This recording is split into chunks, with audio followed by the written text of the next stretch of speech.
आप सभी को जय मसीह की। मेरे मसीही भाइयों और बहनों, यह विश्वासियों के जीवन में परीक्षा के महत्व का भाग 4 है। यदि आपने इससे पहले की 3 वीडियो नहीं देखी है तो इस चैनल की प्लेलिस्ट परीक्षा का महत्व में आपको तीनों वीडियो मिल जाएंगी, इन्हें जरूर देख लें। आज की वीडियो में हम जानेंगे कि दुख परमेश्वर की आज्ञा मानना कैसे सिखाता है। बाइबल का वचन इब्रानियों की पुस्तक अध्याय 5 और उसकी 8वीं आयत में लिखा है, पुत्र होने पर भी उसने दुख सह सहकर आज्ञा पालन करना सीखा। इब्रानियों अध्याय 12 के 6 और 8 आयत में लिखा है, क्योंकि प्रभु जिससे प्रेम करता है उसकी ताड़ना भी करता है, और जिसे पुत्र बना लेता है उसे कोड़े भी लगाता है।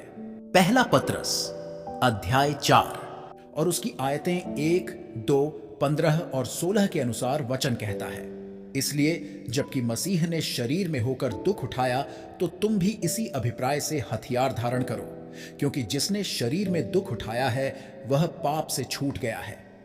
इसलिए शरीर में अपना शेष जीवन मनुष्यों की अभिलाषाओं से नहीं बल्कि परमेश्वर की इच्छा अनुसार व्यतीत करो। किसी भी प्रकार तुम में से कोई हत्यारा, चोर, दुष्टता के कार्य करने वाला तथा दूसरों के कार्य में हस्तक्षेप करके तंग करने वाला होकर दुख ना उठाए। इसलिए वे भी जो परमेश्वर की इच्छा अनुसार दुख उठाते हैं, उचित कार्य करते हुए अपने अपने प्राण को विश्वास योग्य सृष्टिकर्ता के हाथों में सौंप दें। मैंने प्राय यह इच्छा की कि ऐसा कोई एक मार्ग हो जिसमें बिना पीड़ा के लक्ष्य की प्राप्ति हो, बिना दुख और ताड़ना के सीखने का तरीका हो, लेकिन ऐसा कोई मार्ग नहीं है। याकूब अध्याय 1 की आयत 2 से 4 में वचन कहता है, परीक्षाओं का फल दृढ़ता और सिद्धता होता है।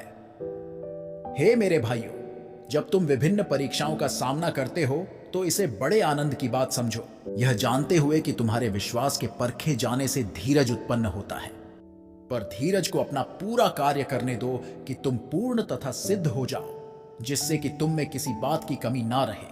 जब परमेश्वर की आज्ञा मानने में सताव या परीक्षा की आवश्यकता महसूस होती है, तब बहुत से अगुवे कलात्मक रूप से बचने का मार्ग खोजते हैं। याकूब हमें सिखाता है कि आने वाली कठिन परीक्षाओं से बचने की बजाय हमें आनंद पूर्वक इसका सामना करना चाहिए। इस बात पर ध्यान दें, धीरज को अपना पूरा कार्य करने दो कि तुम पूर्ण तथा सिद्ध हो जाओ।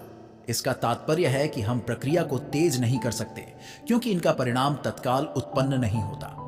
इस कहानी के माध्यम से हम इस वचन को और अच्छे से समझते हैं। यह कहानी है कृमिकोष और एक तितली की। एक बार एक व्यक्ति को कृमिकोष मिला जो पेड़ पर से गिर गया था। तितली उसमें से निकल रही थी। तितली का आधा शरीर कृमिकोष के अंदर था और आधा बाहर आ चुका था। यह व्यक्ति देख रहा था कि तितली बाहर निकलने के लिए संघर्ष कर रही है। उसने लगभग 45 मिनट तक संघर्ष किया। उस समय कृमिकोष से केवल तितली का सिर और एक पंख का कुछ भाग ही बाहर निकल पाया था। व्यक्ति ने सोचा कि वह संघर्ष करती हुई तितली की सहायता करेगा और इस प्रक्रिया को तेज करेगा। लार्वा को जल्दी से बाहर निकलने में सहायता करने के लिए उसे व्यक्ति ने अपना चाकू निकाला और कृमिकोष को काटकर खोल दिया। यह देखकर उसे आश्चर्य हुआ कि लार्वा का जो भाग कठिन परिश्रम और संघर्ष के साथ बाहर निकला था, केवल उसी का पूर्ण विकास हो पाया था। अतः तितली के शरीर का पूर्ण विकास ना हो पाने के कारण वह बहुत कमजोर थी और इस कारण जल्दी मर गई। लार्वा को तितली बनाने में सहायता करने की बजाय अनजाने में ही उस व्यक्ति ने उस प्रक्रिया को अवर्धित कर दिया था, जिसका परिणाम दुखद हुआ।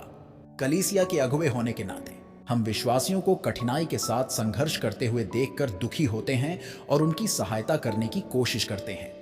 इसके लिए हम प्रार्थनाएं भी करते हैं, लेकिन कुछ समय पश्चात वे दोबारा इसी समस्या में गिर जाते हैं। हमें चाहिए कि उनको थोड़ी देर के लिए दुख उठाने दें और परमेश्वर उनको जो कुछ सिखाने की कोशिश कर रहा है उनको सीखने दें। यह उनके लिए और कलीसिया के लिए लाभप्रद होगा।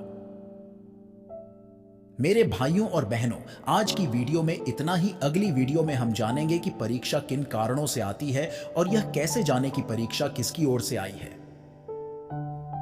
चैनल पर नए हैं तो चैनल को सब्सक्राइब जरूर कर लें और वीडियो को लाइक शेयर करें। वीडियो में बने रहने के लिए धन्यवाद। फिर मुलाकात होगी अगली वीडियो में। परमेश्वर आपको आशीष दे।